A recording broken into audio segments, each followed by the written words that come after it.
এসো মা লক্ষ্মী, এখানে বসো বৌমা।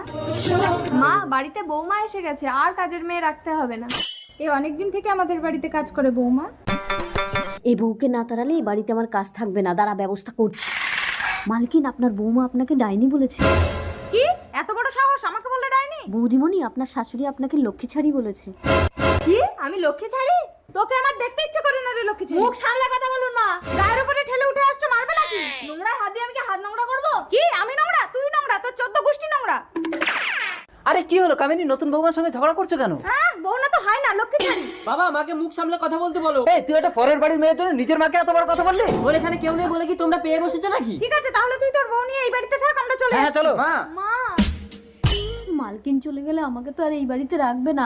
মালকিন, মালকিন, বৌদিমণি আপনাকে ডাইনি বলেনি। বৌদিমণিকে তাড়ানোর জন্য আমি মিথ্যে কথা বলেছিলাম। শয়তান বেরিয়ে যা আমার ঘর থেকে।